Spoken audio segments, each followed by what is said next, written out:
Ok, pessoal, já de volta. Eu estou aqui, eu estou super nervoso, porque eu estou conversando aqui com ela já me falou, deixa eu ver, já me falou aqui há alguns minutos que já estava passando em frente ao supermercado Regina, 6h15, há 3 minutos atrás. E eu estou aqui aguardando, né? Isso acontece, a gente sabe que o trânsito em Teresópolis está super enrolado, né? Principalmente no final de semana, quando dá sexta-feira e quando chove. Porque aí as pessoas estão saindo de casa e todo mundo vai de carro. Porque quando chove, todo mundo sai de carro. E como está ameaçando chuva, né, aí o tempo fica pior ainda. Aí o trânsito fica pior ainda, né, por causa da ameaça de chuva. E eu estou aqui no Zap, as pessoas conversando comigo pelo Zap. Gilberto, quando você tiver aquela mensagem nova do supermercado Regina, tem uma mensagem aí, uma homenagem ao Dia das Mães. Minha gente, amanhã é o Dia das Mães. Depois de amanhã, né? Naturalmente. Segundo domingo de maio. Aliás, é o mês de Maria, é o mês das festas também, lá de Nossa Senhora de Fátima, né? 13 de maio. É aniversário da minha neta, da Fabrícia. E é o dia da festa de Nossa Senhora de Fátima, provavelmente não tem esse ano, quer dizer, não vai ter, né? Porque por causa do coronavírus, por causa do Covid. E domingo vai ser um dia complicado. Domingo vai ser um dia complicado. Domingo, quantas mães, falando aqui de Teresópolis, quantas mães de nossa cidade não vão ter seus filhos no domingo? Vai ser duro isso.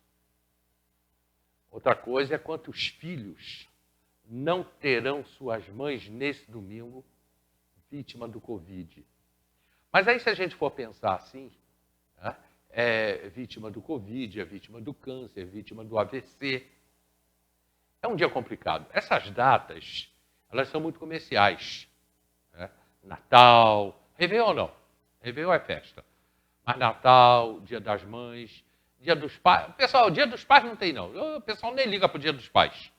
Mas Dia das Mães e Natal é um dia complicado. Dia Internacional da Mulher é diferente. É diferente.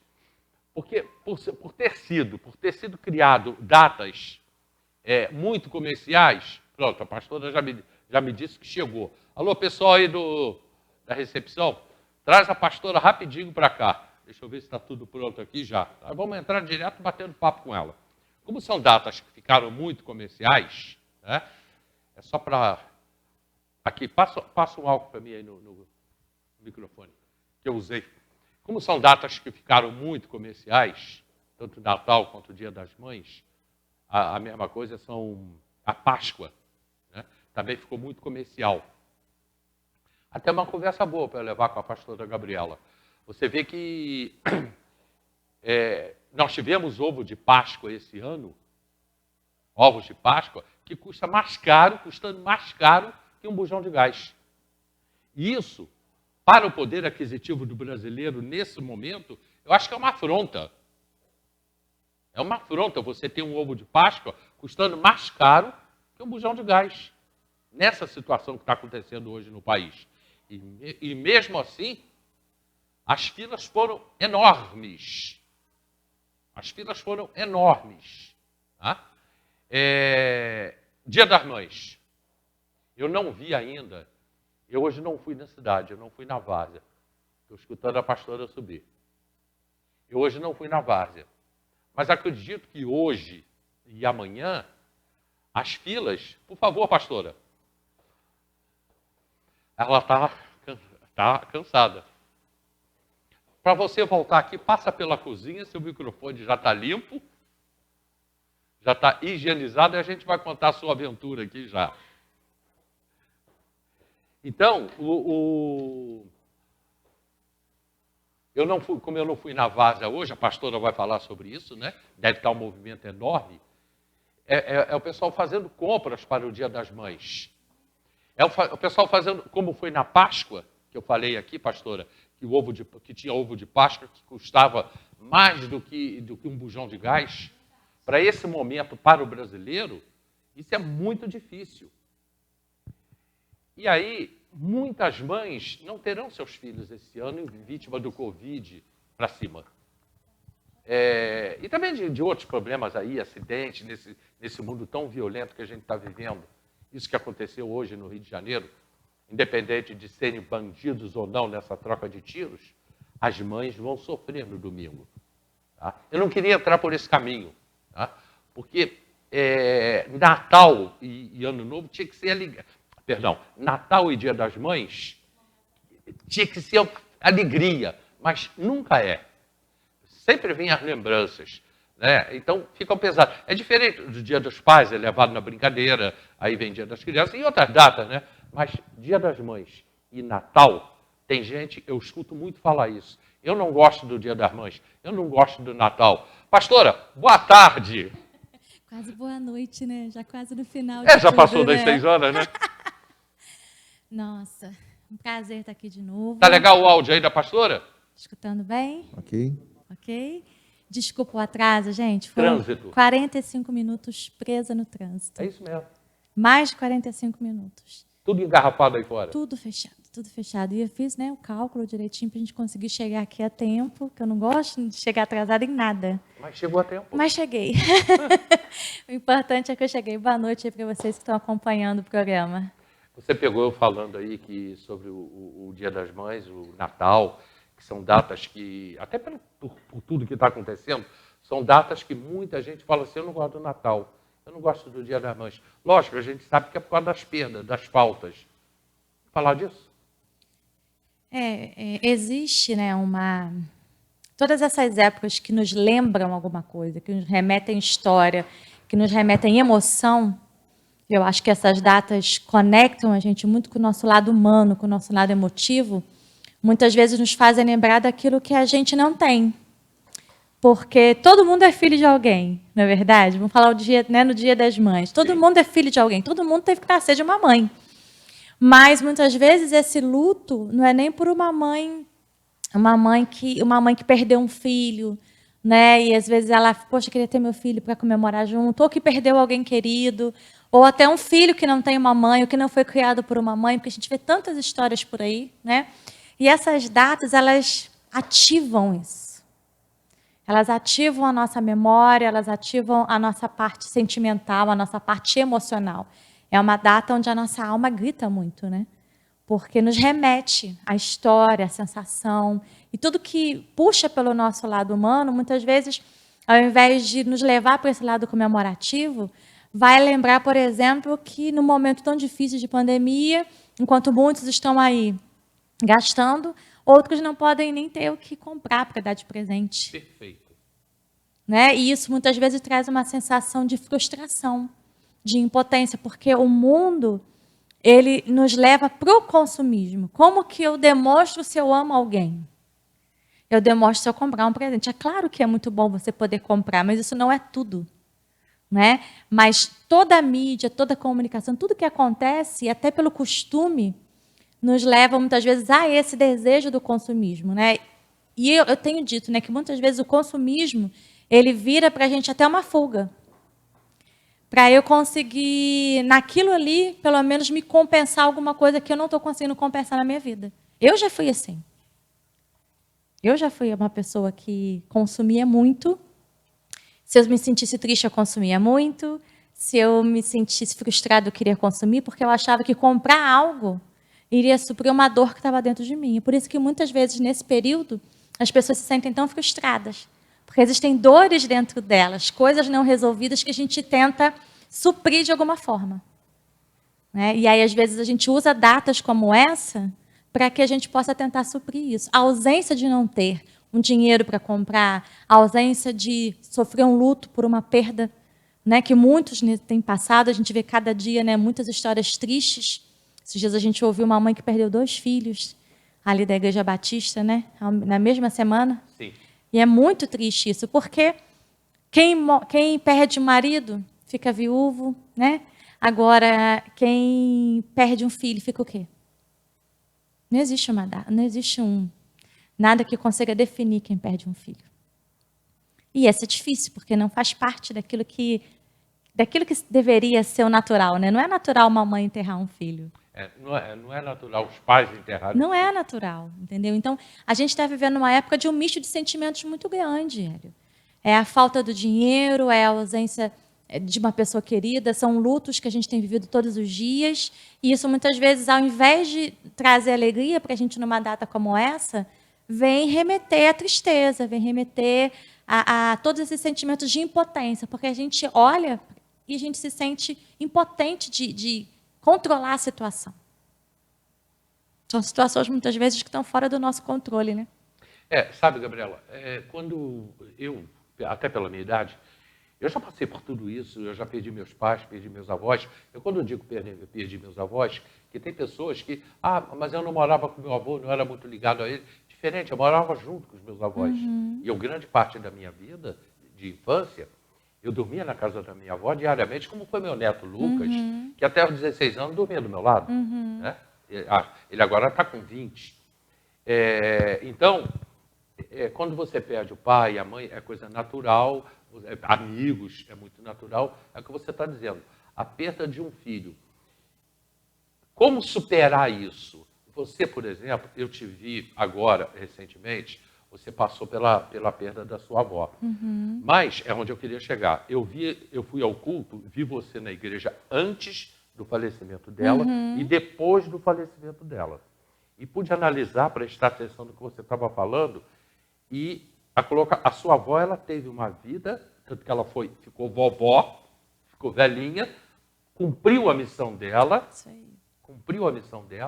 e seguiu uma vida, sei lá, ela espiritual. viveu uma vida bem vivida, né? Então, isso nos conforta de certa certeza, maneira. Com certeza. Mas aí, agora sim, depois disso tudo que eu falei, vai a minha pergunta. Mesmo para aquelas pessoas que vão sentir falta na segunda-feira das suas mães, dos seus filhos, ou dos seus avós, das suas avós, como é que se reage com isso?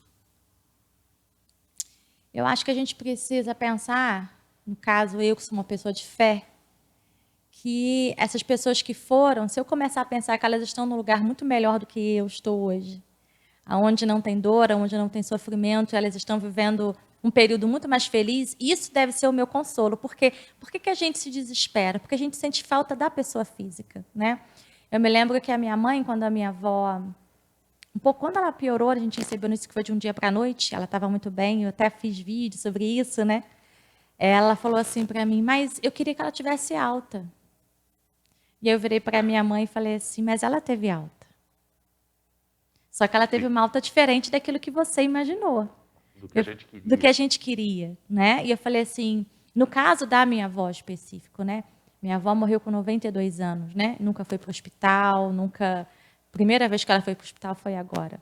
E eu falei assim, às vezes a gente é egoísta, porque a gente quer prender a pessoa aqui, a todo custo.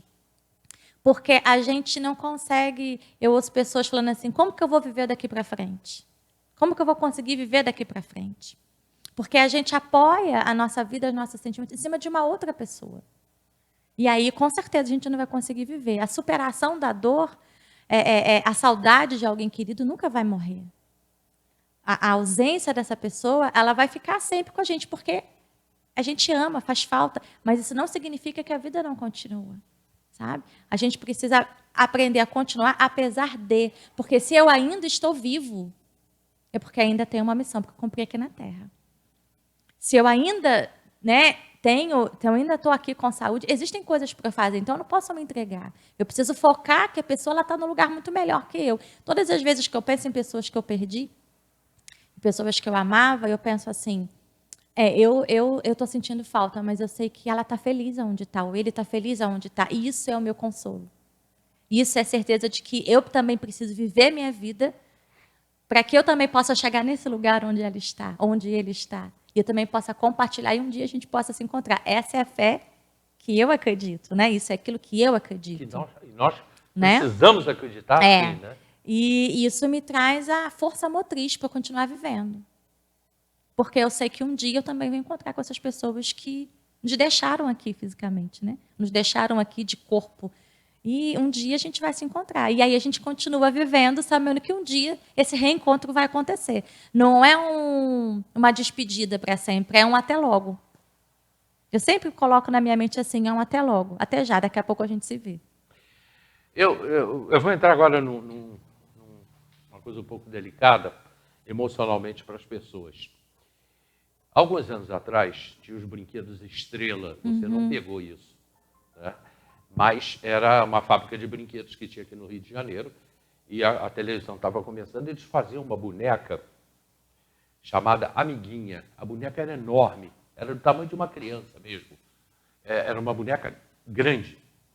E aquele era o encanto das crianças naquela época, das meninas. E os pais não podiam comprar. Eu estou falando em termos de Teresópolis e no mundo em que eu vivia. Os pais não podiam comprar. Era muito difícil antigamente, né? Então, e hoje, toda essa máquina de propaganda ela é muito maior. Sim. Como é que os pais podem... e os próprios filhos querendo comprar um presente para a mamãe e que não tem dinheiro para comprar. Como é que a gente conduz isso, pastora? É uma situação muito delicada, né, Hélio?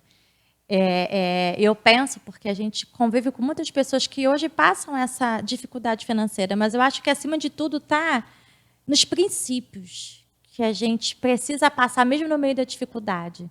Né? Porque o que substitui, muitas vezes, um presente que a criança não pode comprar? Um desenho.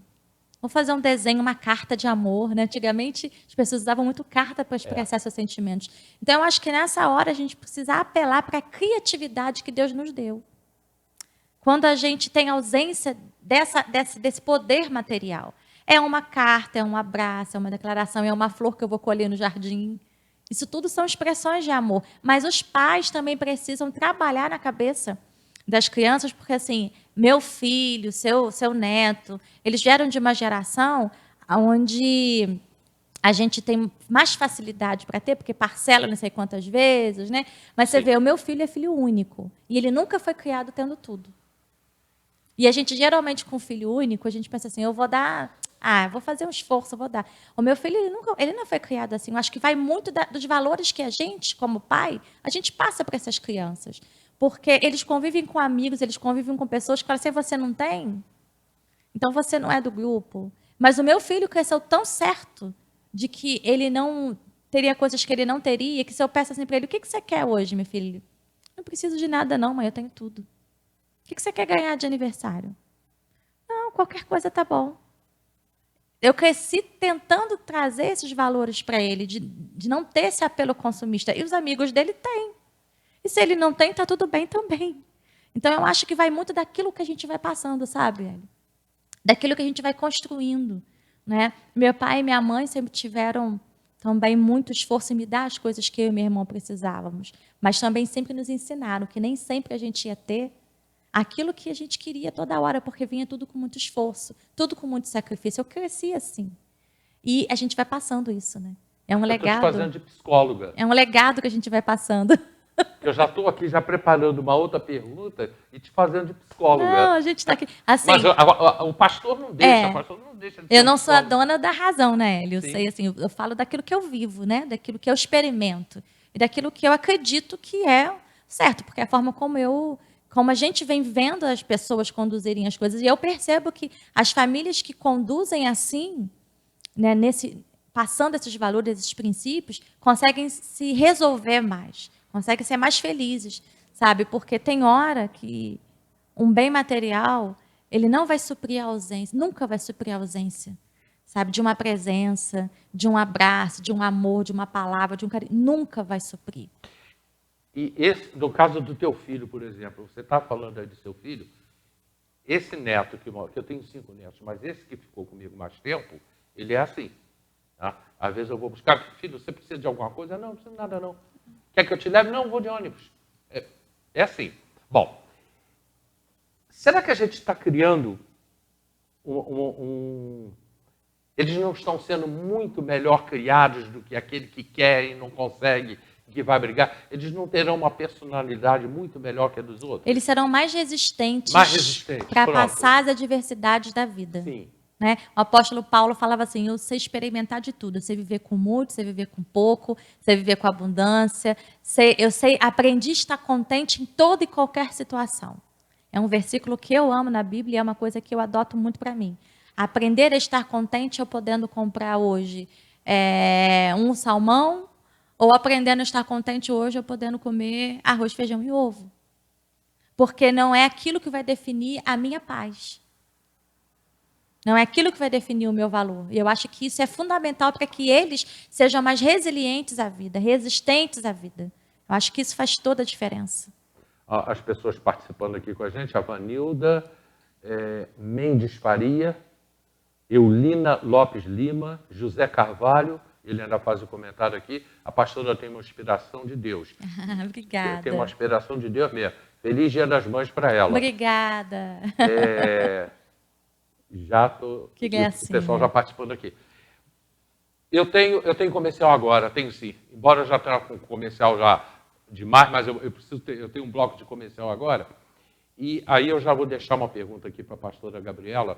Aonde é que, no momento desse, entraria a igreja? Eu tenho tido aqui uma ou outra pessoa, e tenho visto isso também em Facebook, em grupos aí, pessoas assim, nesse momento, assim, fazendo assim, uma certa restrição à espiritualidade num todo. Não sei se eu estou conseguindo me fazer entender. Mas, nesse momento, aonde entra a igreja? Num momento tão sofrido para a gente. Voltamos já.